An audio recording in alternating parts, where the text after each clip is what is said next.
Good day, viewers, and welcome back to another exciting episode of the Social League. My name is Madeleine Gassis, and I will be your moderator for today's discussion. Well, we all know that if you tuned in last week, we spoke a lot about the importance of contraceptives and the knowledge of and around contraceptives. But it's also just as important understanding the long-term effects as well as the psychological effects that contraceptives can have on the youth or on a young person. But before we dive into that, today is Read a Book Day. So stay tuned for our daily promo ad.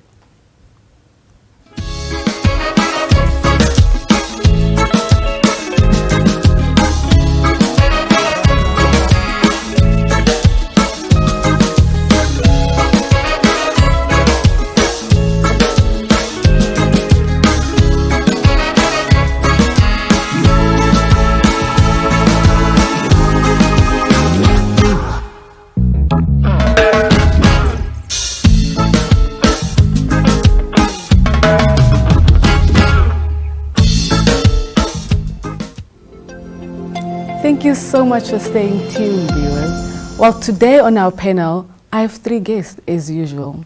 So firstly on our panel, I have Dr. Yalo. Welcome, Doctor. Thank you, Madeleine. And then secondly, we have Dr. Nomvula. Thank you very much, Madeleine, for having me. And then we have Ms. Katie. Thank you for having me. Thank you guys so much for coming.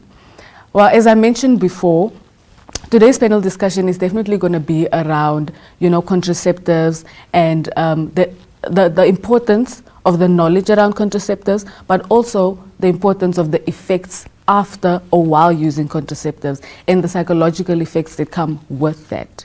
So before we dive into that, I really want the viewers to know the doctors that are here today and from where you are going to be giving us your basically your professional perspective or opinion. So maybe we can start with Dr. Yalo. So just tell us a bit about the type of doctor that you are, what it is that you deal with on a day-to-day basis, like a brief description, please. All right, so I am Dr. Yalo Nambua, and I'm a general practitioner. So I, on a day-to-day basis, I treat common medical conditions, acute and chronic illnesses, and then I refer the complicated and more urgent cases to specialists like Dr. Mvula. So I'll treat and give medication for a common cold, to helping stop the diarrhea, to stopping a bleeding laceration, and yeah, that's what I see every day. Dr. Nomvula? Yes, good evening, viewers. I'm Dr. David Mvula. I'm a specialist gynecologist. And basically being a specialist gynecologist, obstetrician gynecologist, it basically means that is a medical doctor who is trained in female reproductive healthcare and women healthcare in general. Mm-hmm. And basically deals with two components, one obstetrician. Basically that means we look after and we provide healthcare services to pregnant women or expecting women and their unborn fetuses. And this basically focuses mainly on screening, which means we look for possible complications, and then if we detect these complications, we address them, and we also go on then to deliver these expecting mothers. So that's basically what we do in terms of obstetrics. And when it comes to gynecology, we provide healthcare services to women across all the ages, from adolescents right up to the menopause range. You must remember that women's health and reproductive life is divided into what we call non-reproductive, reproductive, and up to menopause, basically across all the ages. Okay. So doctor, do you also prescribe contraceptives? Yes, indeed. Basically, that is one of our key aspects that we look into as we provide healthcare services to women, and female reproductive health system is what we basically specialize in. And Dr. Yalo, yourself, you also prescribe contraceptives?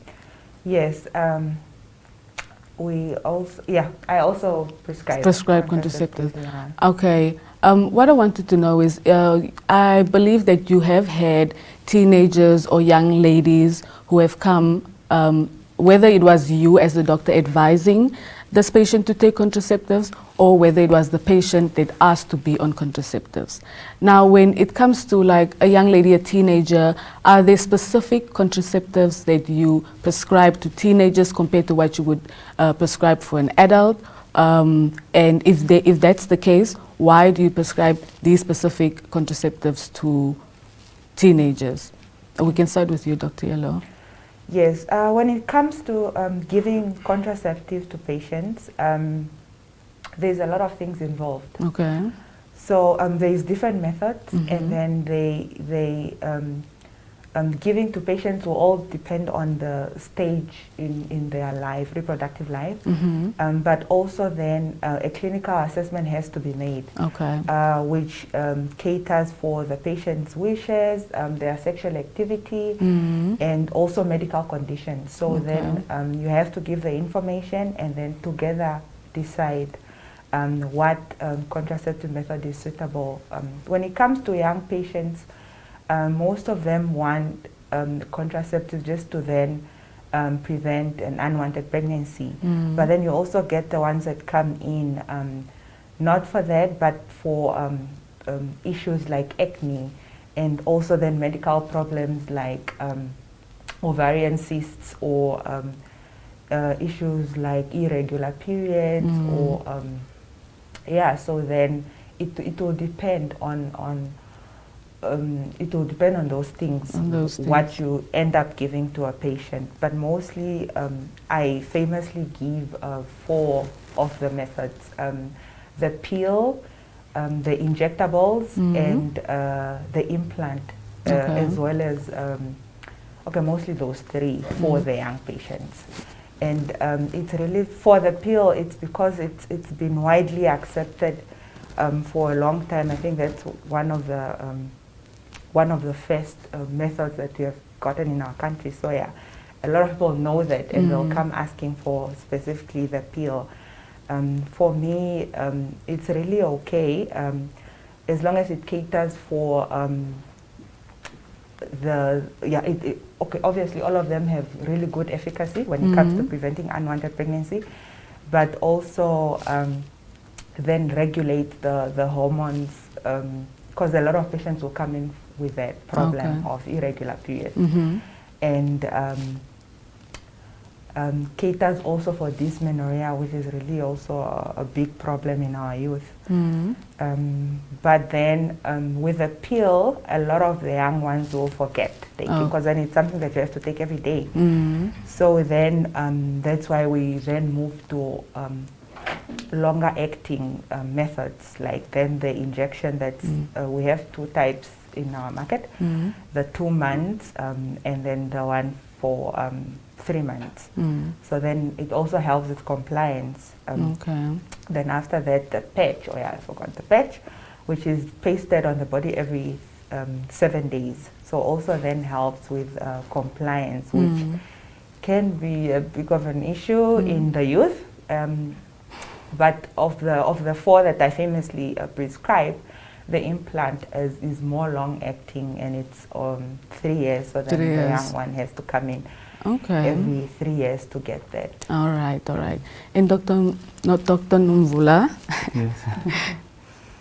Yeah, so regarding your question on the choice of the contraception for the teenagers, yes. So like Dr. Yalo alluded to, when it comes to counseling or prescribing a contraceptive to a patient, there are a few factors, key factors that you need to consider.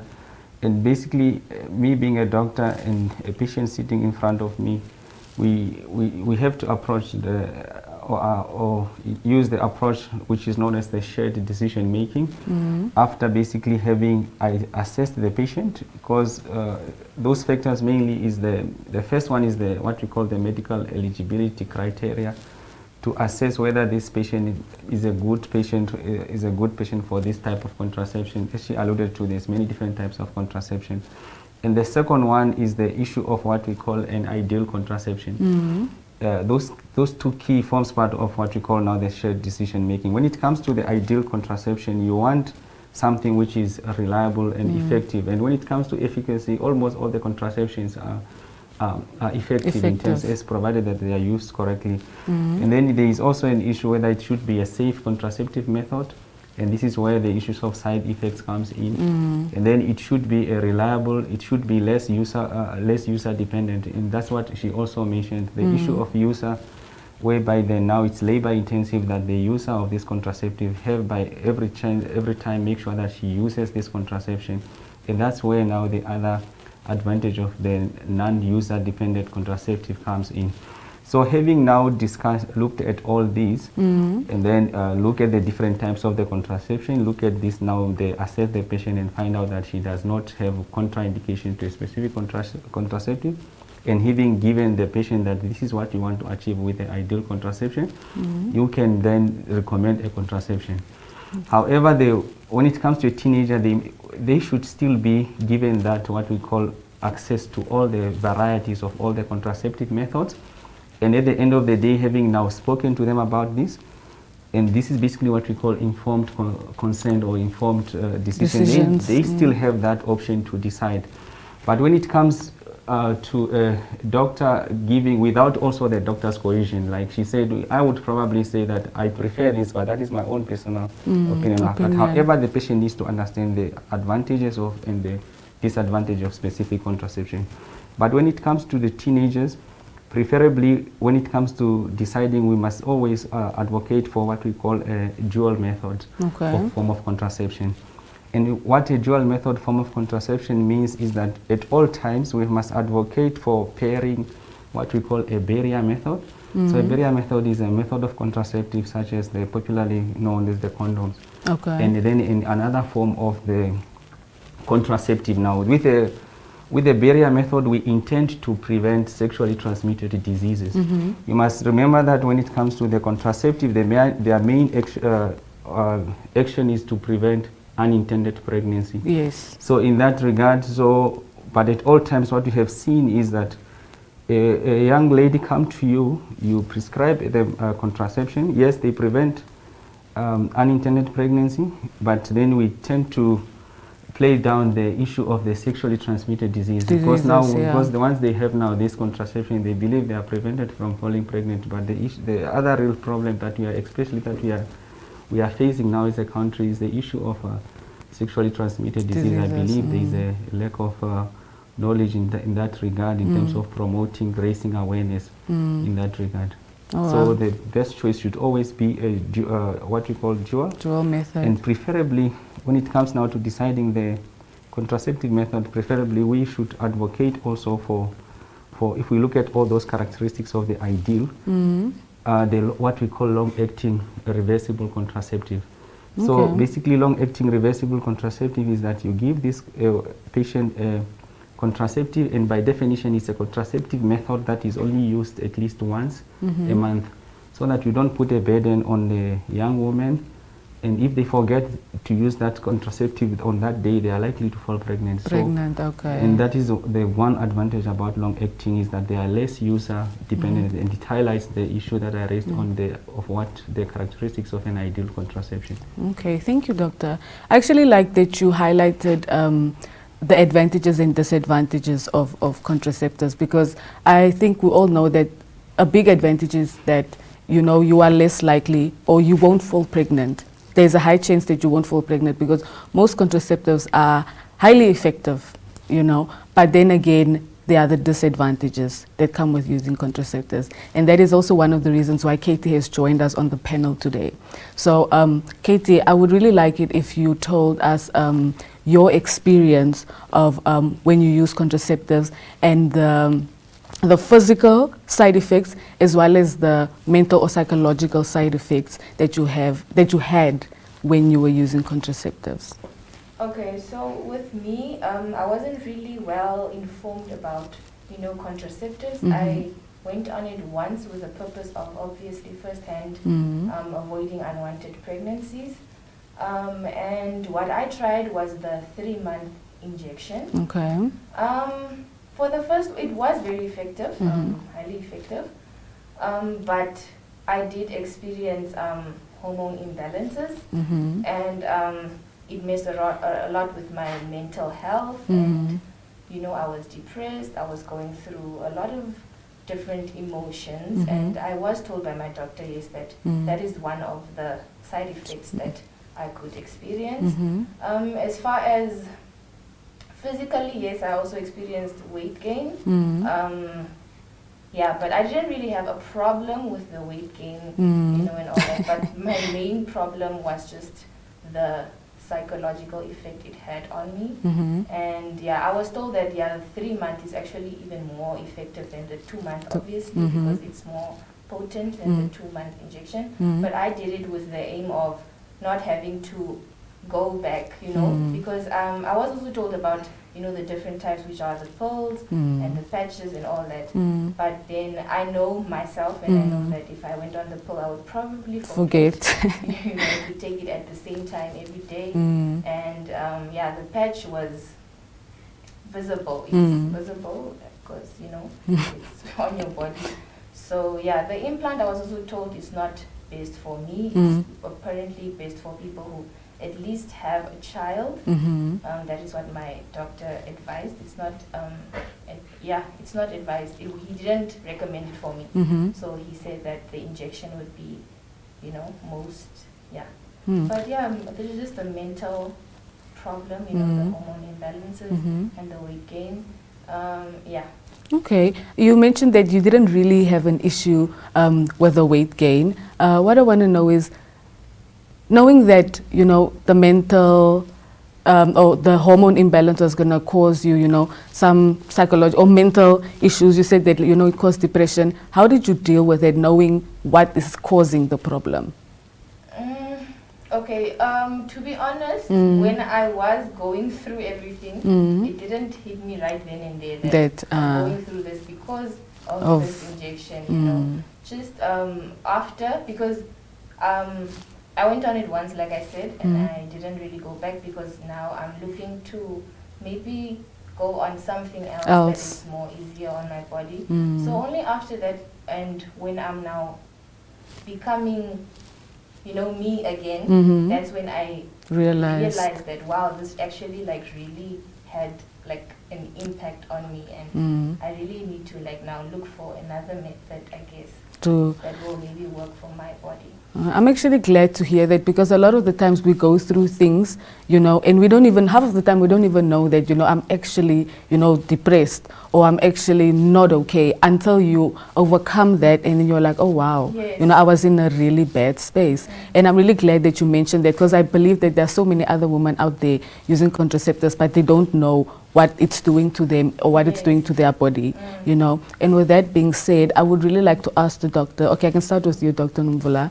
What are the long-term effects that contraceptives can have on one? Because there are people who believe that taking contraceptives can cause them to be barren at some point in their lives. They might not be able to conceive. So is this a true fact? What are the actual, long-term effects that contraceptives have on one's, reproductive system or the body and so on? Thank you very much, Madeline, for the question. Yes, and I think it's a very important question, and I'm aware of this myth. It's actually a myth. That contraceptive, this means that contraceptive might basically make you infertile in the future. Yeah. But it's a myth. It's not a fact. However, what is important is, and I think it's key issue that you want to raise as well. The one is the issue that Katie just mentioned, the issue of the side effects. And this is basically one of these. They don't necessarily have long-term effects on the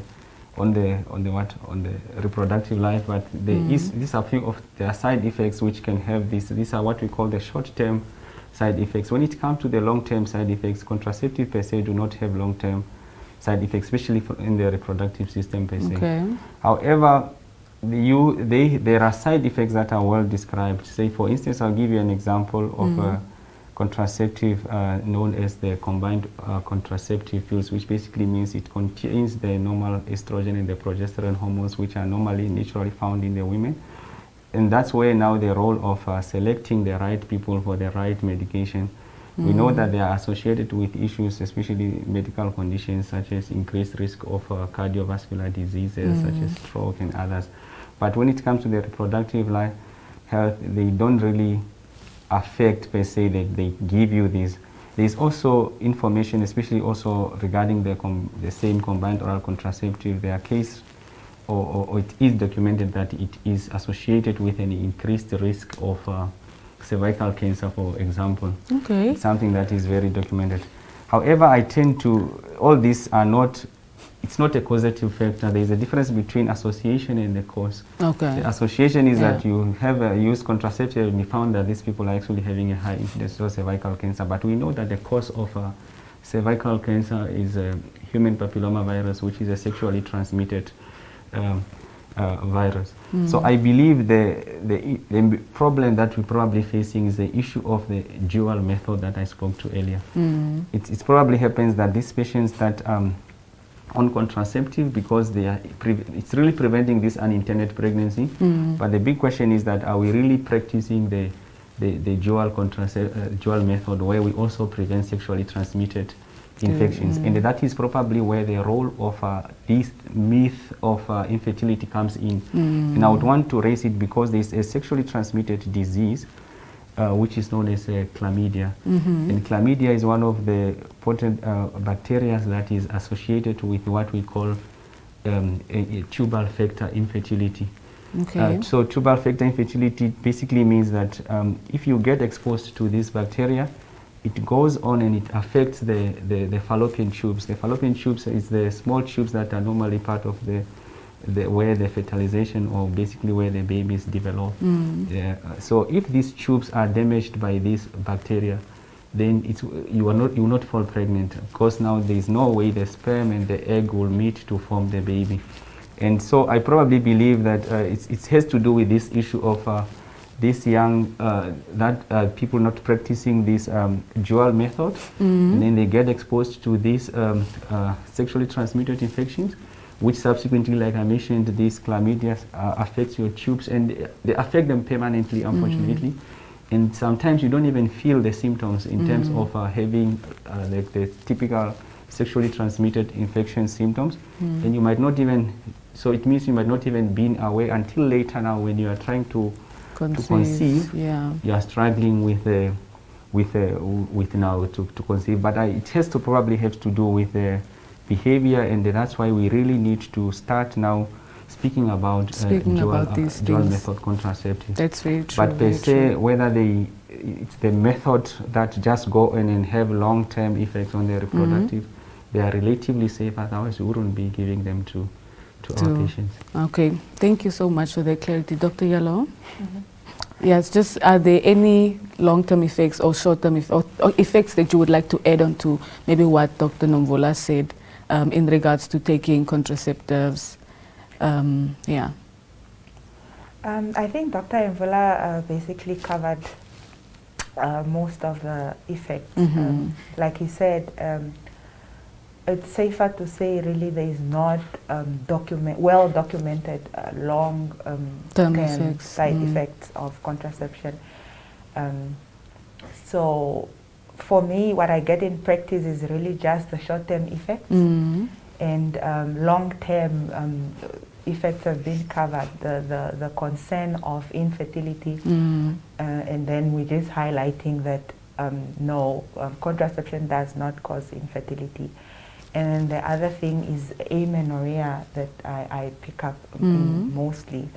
A lot of people, especially on the progesterone long-term contraception method, patients will come back with a concern of there is no periods anymore. And I think that's also what resulted in a lot of people saying then, they won't then conceive after that. But it's really just a short-term effect, and maybe just then not the right, the patient just hasn't taken the right contraceptive method for them, and that goes back to a proper screening and information session before one can start a contraceptive method. And what works for the one person will not work for everybody. So it's really dependent on that. and when it's done in an informed way, we'll just lessen side effects at the end of the day. Okay. Yeah. No, thank you so much, Doctor. I think personally, I've learned a lot from this panel today, even though, you know, we were just here for a very short time. I really wish that we could continue this panel because I feel like there's a lot more that can be tackled. But from the panel today, you know, I really got that it's very important for you to make informed decisions. You know, when you make decisions about getting your contraceptives, make sure you go to your doctors for screening. That's what it's called, correct? Yes. You know, go for your screening and make informed decisions. And also, it's a myth. Taking contraceptives will not make you infertile, you know. But that's it for today. Thank you so much. Thank you so much to my guests for joining me on the panel today. And that's it from us viewers. Don't forget to tune into our next episode. See you next time, same place,